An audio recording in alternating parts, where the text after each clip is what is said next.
Assalamualaikum warahmatullahi wabarakatuh. Perkenalkan, nama saya Muhammad Sabda Abdullah. Pada kesempatan kali ini saya akan mempresentasikan hasil revisi khususnya pada produk tugas akhir saya. Pada kesempatan kali ini revisi yang akan saya bahas adalah khususnya pada bagian produk, yaitu pada poin presentasikan ulang kembali aplikasi dan perbaiki bagian pengujian dengan melakukan pengujian terhadap lebih dari satu kasus pengecekan gejala, sehingga akurasi yang dihasilkan benar-benar berasal dari banyak percobaan pengujian. Sebelumnya saya telah membuat tabel pengujian kayak semacam tabel record sederhana gitu. Jadi misalkan ini hepatitis A, untuk user ini nanti bisa diisi keluar apa benar hepatitis A, kemudian nilai kepastiannya. Begitu juga dengan user-user lainnya beserta dengan hasil pengujiannya. Oke, langsung saja saya masuk ke aplikasinya.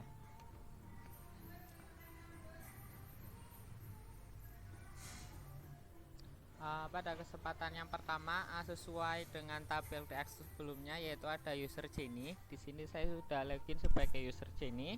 Kemudian mulai diagnosa.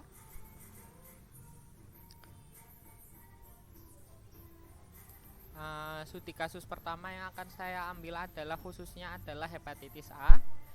Untuk pencocokannya, mencocokkan hasil hepatitis A, kita akan mencocokkan dengan pohon keputusan yang sebelumnya telah kita buat. Dimulai dari G03 yang berisi apa Anda merasakan diare disertai lendir dan lebih dari 3 kali. Kita jawab iya. Kemudian turun ke G04 dengan opsi ya, apakah Anda merasa mual.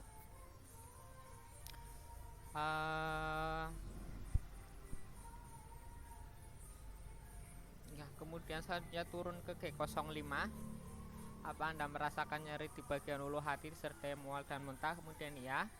Pada kasus hepatitis A di sini kalau kita merujuk pada pohon keputusan, maka opsinya ya semua ya. Maka saya akan langsung pilih opsi ya semua agar langsung dapat dilihat hasilnya. Kemudian kita pilih opsi ya. Kehilangan nafsu makan, kita opsi pilih ya. Kemudian merasakan lemah, iya. Apakah Anda merasa lesu, iya. Kemudian merasakan pegal pada otot, iya. Kemudian merasakan flu disertai batuk pilek. Kemudian demam naik turun.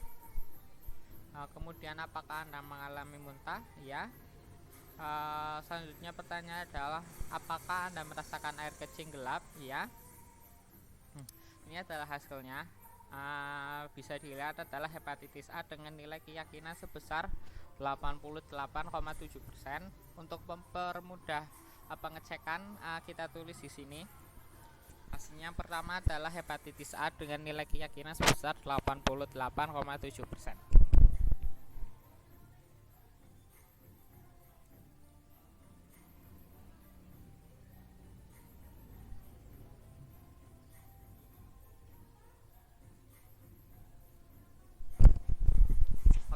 Pada sampel pertama untuk user ini Jenny, khususnya pada diagnosis hepatitis A, menghasilkan ya benar berupa outputnya hepatitis A dengan nilai keyakinan sebesar 88,7%.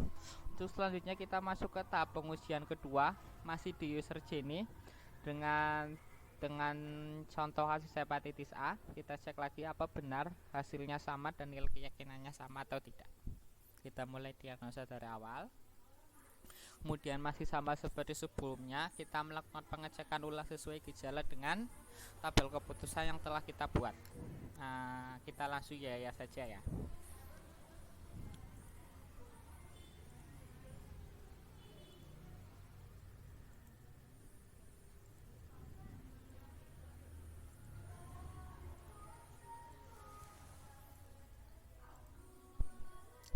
Hasilnya, hasil output dari gejala yang telah kita masukkan, hepatitis A dengan nilai keyakinan sebesar 88,7%. Jadi bisa dikatakan sama dengan hasil percobaan sebelumnya. Kita catat dulu.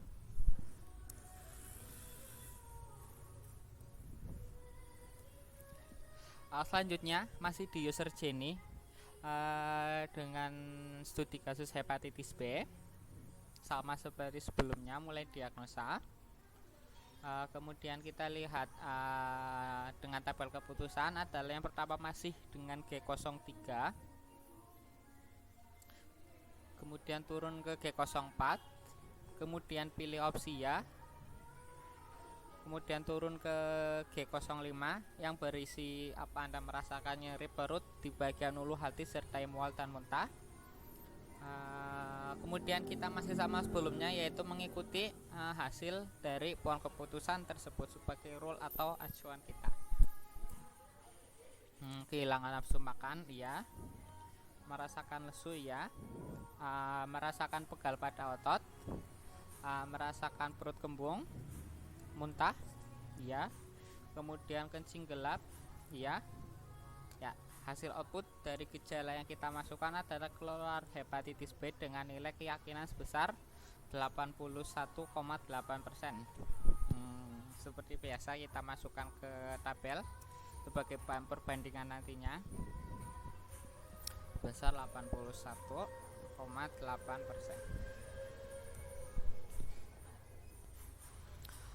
Selanjutnya masih di studi kasus hepatitis B, kita akan mencoba proses diagnosa kedua. Seperti biasa, mulai diagnosa, kemudian sama seperti sebelumnya kita cocokkan lagi dengan hasil pohon keputusan sebagai acuan nantinya. Dimulai dari G03 yang berisi diare disertai lendir, ya.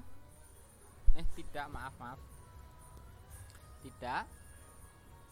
Kemudian iya. Saya langsung ya saja.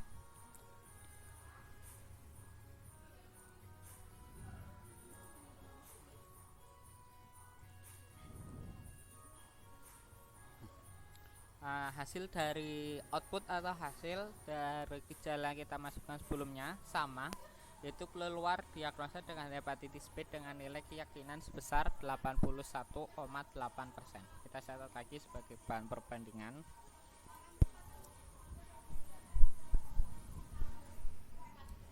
Oke, selanjutnya masih di user Jenny dengan studi kasus hepatitis C. Kita mulai diagnosa lagi. Sama seperti sebelumnya juga, kita mengambil acuan dari pohon keputusan. Mulai diagnosa seperti biasa dari awal, yaitu G03 kita pilih tidak, turun ke G04 kita pilih tidak juga, kemudian turun ke G06 dengan ya, kemudian kulit berwarna kuning ya, kehilangan nafsu makan ya, merasakan lemah ya, merasakan pegal pada otot, perut kembung ya, kemudian mengalami muntah, air kencing gelap ya. Selanjutnya keluar output atau hasil, yaitu hepatitis C dengan nilai keyakinan sebesar 79,5%. Kita catat sebagai bahan perbandingan nantinya. C dengan nilai keyakinan 79,5%.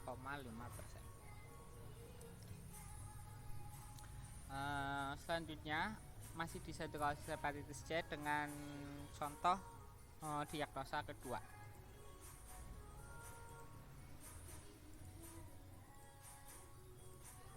Kita langsung ya saja karena kita juga merujuk pada acuan yang sama.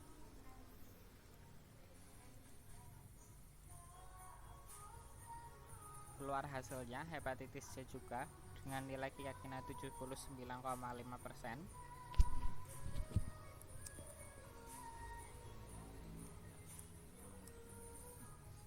Selanjutnya adalah pengujian dengan studi kasus di luar prediksi sistem.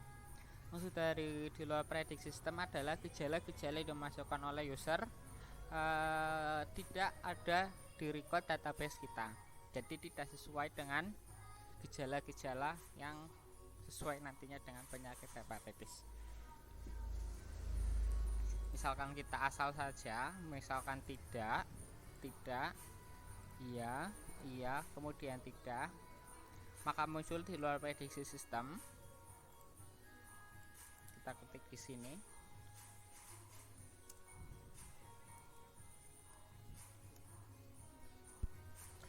kemudian masih studi kasus di luar prediksi sistem. Tidak, iya, kemudian pilih tidak, masih sama di luar prediksi sistem. Kita masukkan lagi.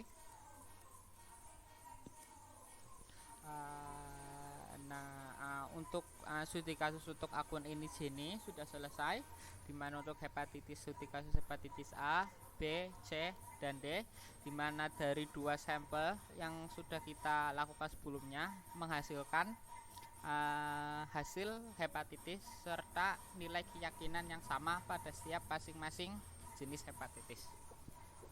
Kemudian pada sampel kedua pada akun ahmad@gmail.com,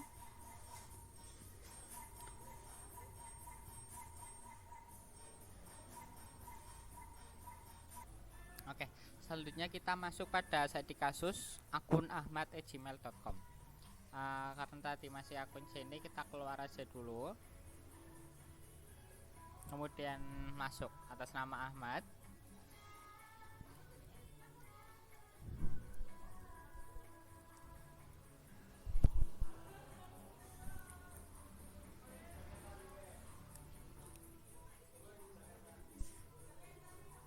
Ya, kita udah masuk ke akun Ahmad Afandi.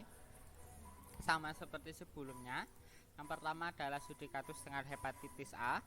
Kita mulai langsung saja dengan mulai diagnosa. Dan sama seperti sebelumnya, yaitu sebagai acuan kita merujuk pada poin keputusan yang telah kita buat. Nah, kita langsung saja ya, karena pertanyaannya pun sama.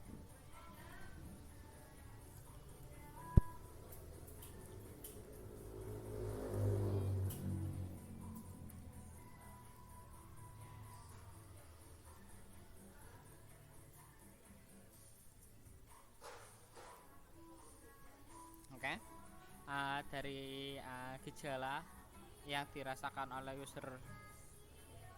user, maka dihasilkan output berupa hepatitis A dengan nilai keyakinan sebesar 88,7%. Kita tulis di sini.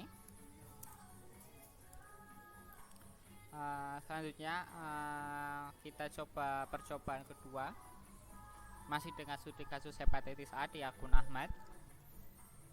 Kita langsung saja, ya. Merasakan mual, ya. Merasakan nyeri perut, ya. Kulit berwarna kuning, ya. Kehilangan nafsu makan, merasakan lemah,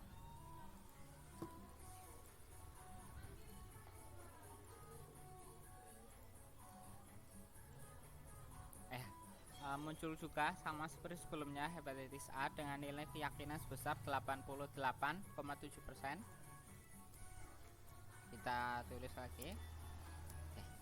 Untuk selanjutnya ganti ke hepatitis B dengan ke studi kasus hepatitis B dengan akun Ahmad. Kita mulai diagnosa. Sama seperti sebelumnya, kita acuan dari keputusan. Kita mulai dari awal, ulang dari awal, tidak, kemudian iya,